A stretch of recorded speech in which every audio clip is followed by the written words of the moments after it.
Mukanya happy banget, Prilly. Iya dong, aku harus happy dong. By the way, ini aku berantakan banget, sorry guys. Jadi aku emang perannya tuh di sini berhijab. Jadi tadi pas aku mau live, hijabnya kan berantakan gitu. Jadi aku buka dulu gitu.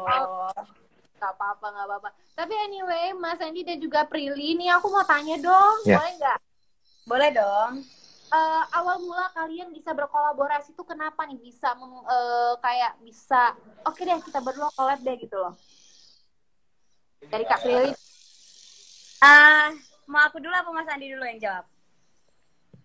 Boleh, siapa aja nih? Tadi Prilly dulu. Sebenarnya aku sama Mas Andi itu kita tuh udah menjadi sahabat dan teman cerita jauh sebelum adanya proyek ini gitu. Jadi memang Mas Andi selalu menjadi tempat di mana aku mencurahkan semua isi hati aku.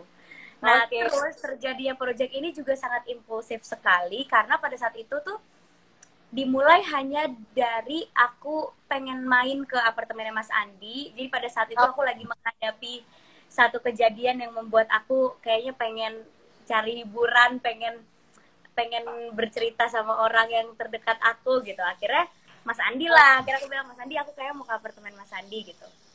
Akhirnya aku ke apartemen Mas Andi. Terus aku menceritakan di situ semua keluh kesah aku dan segala macam jalan percintaan yang terlihat tenang namun ternyata berliku. Namun ternyata cukup berliku gitu kan. Terus tiba-tiba pas aku cerita tuh Mas Andi sambil main piano. Akhirnya Mas Andi ngomong kayak, lucu nih kalau cerita-cerita kamu dijadiin lagu atau salah satu cerita yang nempel banget di kamu atau misalnya cerita temen kamu atau siapapun itu jadi lirik aja gitu. Akhirnya jadilah project Apalagi Ini. Gitu. Oke, ini berarti bisa dibilang kayak awalnya itu cuma iseng doang gitu loh. Bener gak sih? Iya, benar-benar nggak ada kepikiran sama sekali untuk bisa jadi kayak gini gitu. Karena emang sesimpel aku butuh temen dan pada saat itu emang selalu Mas Andi yang ada. Aku ceritain dan aku kan cukup tertutup masalah percintaan aku, sangat-sangat tertutup gitu. Mungkin terlihatnya open gitu ke semua orang cerita, padahal aku tuh tertutup banget masalah percintaan dan cuma Mas Andi yang aku percaya gitu. Jadinya kayak ya udahlah ke Mas Andi. Sekarang masih apa, Pril? Iya nih, kita kenal. Kan kamu tahu, Mas. Tapi kan semua orang yang di live ini nggak tahu tuh, Kak. Sama Pak Arya kan? Nanti aja kalau ijab kabul ya, guys. Oke, tadi kan Mas bukan nama Pak Arya.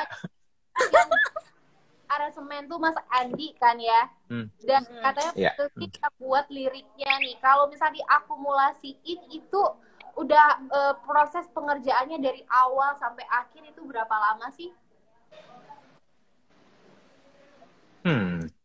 Berapa ya? Oke, bikin musik cepat ya kita waktu itu, Pril.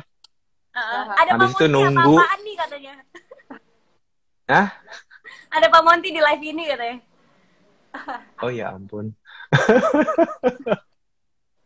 Jadi setelah kita buat aransemen, kemudian ada PR buat Prilly, buat liriknya. Pas jadi Prilly banget nih, gitu. Tapi sebenarnya aku ingat banget waktu aku lagi buat melodinya, Prilly deh, Mas, ini yang nih, pokoknya yang sekedar angan. Aku bilang, oh emang lo halu gitu orangnya ya. Mas, jadi tuh yang jadi duluan tuh awalnya justru chorusnya. Iya kan? Enggak, refrennya. Refrennya malah yang jadi ya. Refnya dulu. Jadi aku tiba-tiba langsung kayak, haruskah aku terus bertahan? Jadi aku tiba-tiba kayak langsung muncul kata itu di otak aku gitu, entahlah ya. Berarti itu emang kayak spontan aja gitu loh. Bener ya? Spontan aja sih, dan mungkin kan zaman-zaman cintanya masih sekedar angan. Benar-benar. Tapi Kak Prilly bilang katanya cintanya sekedar angan. Emang nih lagu ini tuh bercerita tentang apa nih? Mungkin ada beberapa yang di sini belum tahu nih. Mungkin boleh diceritain sedikit gitu. Mau aku apa Mas Andi, Mas? Yang ceritain. Bebas siapa aja. Kamu dong, kan sumbernya kamu ceritanya. Aku kan cuma melodi. Jadi sebenarnya ada dua sudut pandang di lagu ini gitu. Sudut pandang pertama adalah yang ada di video klip, apalagi kalau kalian udah nonton video klipnya, itu adalah seorang wanita yang menjalin hubungan sama laki-laki, tapi ternyata laki-laki itu masih belum move on gitu. Jadi dia masih terikat cintanya sama cinta yang lama gitu. Hatinya dia masih terikat sama cinta yang lama. Sehingga di saat cinta yang lama itu muncul lagi, si laki-laki ini akhirnya secara nggak sengaja ternyata masih punya perasaan sama si perempuan dari masa lalunya itu. Itu sudut pandang pertama. Tapi sudut pandang kedua adalah kadang kita itu mencintai orang yang tepat, tapi di waktu yang nggak tepat. Jadi kita mencintai orang yang ternyata udah punya orang gitu. Itu kan itu kan kayak oke, mungkin lo adalah orang yang tepat buat gue, tapi waktunya aja nggak tepat. Lo masih keikat sama komitmen lain, atau mencintai orang di saat kita udah punya komitmen sama orang lain kayak gitu. Jadi mencintai orang di waktu yang nggak tepat gitu. Jadi ada dua sudut pandang itu. Makanya cinta sekedar angan tuh itu selain cintanya yang sekedar angan, tapi juga relationship-nya gitu. Apakah gue bisa punya relationship sama lo? Apakah gue bisa punya hubungan resmi sama lo di saat keadaannya nggak memungkinkan untuk kita sama-sama gitu? Apakah gue harus bertahan, mengusahakan ini semua, atau mengikhlaskan lo sama yang lain dan kita hidup masing-masing aja gitu jadinya. Oke, ini kayaknya sudut pandang ketiga.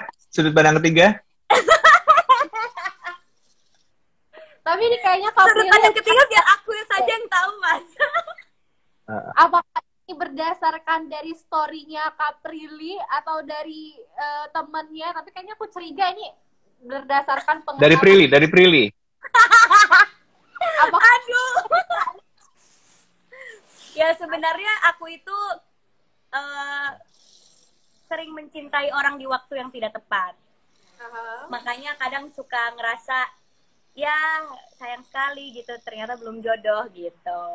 Karena aku ini orangnya kan, aku susah banget untuk bisa jatuh cinta sama orang gitu. It's very hard for me to fall in love gitu with a person, karena aku tipe yang pertimbangannya banyak banget. Jadi kalau mau jatuh cinta tuh mikirnya bisa 5.000 kali gitu. Tapi di saat aku ternyata berhasil klik atau jatuh cinta sama orang tapi waktunya nggak tepat, either misalnya ternyata orang itu lagi sama yang lain, atau aku lagi sama yang lain, atau waktunya aja nggak memungkinkan untuk kita sama-sama, itu sangat disayangkan sekali. Dan akhirnya ngebuat aku kayak, aduh udah gue susah-susah jatuh cinta, sekali jatuh cinta waktunya nggak tepat gitu. Oke. Jadi bisa tuh Kak Prilly jatuh cinta pas lagi ada hubungan sama lain. Pril? Enggak Mas, aku lagi bahagia banget justru Mas. Oke, nah ini mungkin ada nggak sih yang kayak pengen kalian sampein lewat lagu ini gitu loh, dan untuk pendengar-pendengar gitu loh. Ada yang mau disampaikan nggak lewat lagu ini kepada pendengar lainnya gitu? Sebenarnya lagu ini kan lebih ke pertanyaan ya, kayak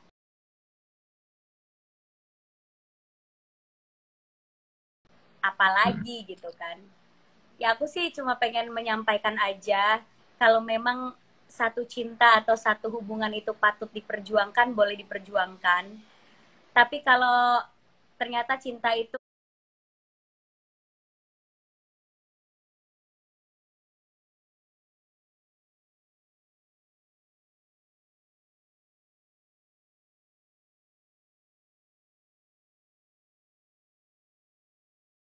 perjuangkan. Tapi kalau ternyata cinta itu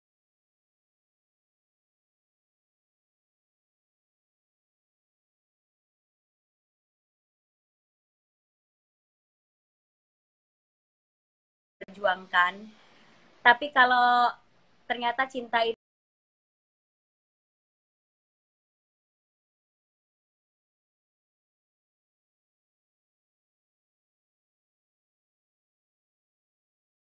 perjuangkan. Tapi kalau ternyata cinta itu perjuangkan.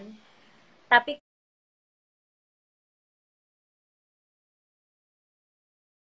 perjuangkan. Tapi kalau ternyata cinta